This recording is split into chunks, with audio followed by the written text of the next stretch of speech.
Hi, welcome to Catch Restaurant here in Winchester. I'm Chris Parsons, chef owner, and we are going to be making some chocolate fondue. Here, there's only two elements to completing the fondue itself. That's heavy cream, which we brought to a simmer, and chocolate.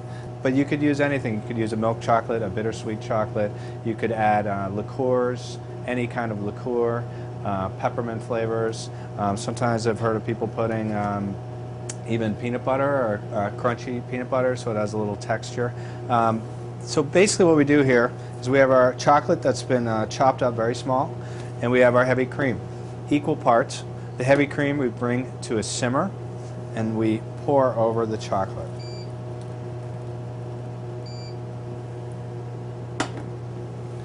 Generally what I do is I let it sit for a minute, kind of melt. At the restaurant, I literally pour it over and I can walk away for about 5 minutes. So we poured the cream over the chocolate. It's been sitting here for a couple minutes, and then I simply stir it. Not vigorously, just enough to incorporate. Spin the bowl. You can see how it's starting to come together. This is when you could add any liqueurs. You could add an espresso if you wanted an espresso flavor.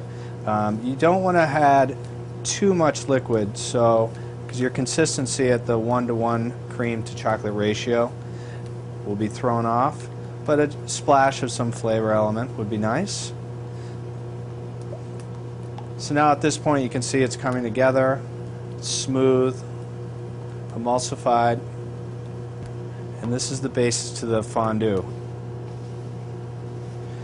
And now it's ready. Two things you can do. You can serve it immediately, or if you'd like to do this ahead of time, you could even do it a day in advance. If you did that, you need to reheat it with a double boiler very gently, or the chocolate and cream can actually break. If you do happen to break the fondue, it can be brought back together with a splash of warm cream and to whisk somewhat vigorously. Should bring it together, or a hand blender always works. So here we are. Taza stone ground chocolate fondue. So here we have our completed chocolate fondue, and now I'm going to show you how we plate it here at Catch. We have these great copper fondue pots. You could find these online, or you could look at Crate and Barrel. There's a number of places that sell fondue pots.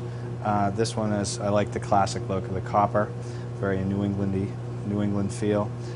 Basically what I do is I put some hot water in here, and then I put this ceramic. I like to heat up the water and heat up the ceramic, so when you add the warm chocolate fondue, it doesn't cool it down at all. We do have a nice candle here, but it's almost more aesthetic. It doesn't have enough heat to actually heat up the chocolate. So we have our fondue pot. We have our hot fondue here. Put a nice ladle in there. You can see it has a nice consistency. You want it so it gives a nice even coating of the fruit, or pound cake, or whatever you'd like to dip. Some people like to do marshmallows or any number of things. So I am keeping in line with trying to keep keep the dish very simple, just highlighting the chocolate. I like to serve it with just some fresh fruit and some pound cake. Pound cake we do make in-house, and I arrange it in a very rustic manner. It's beautiful raspberries, beautiful strawberries, as much as you'd like.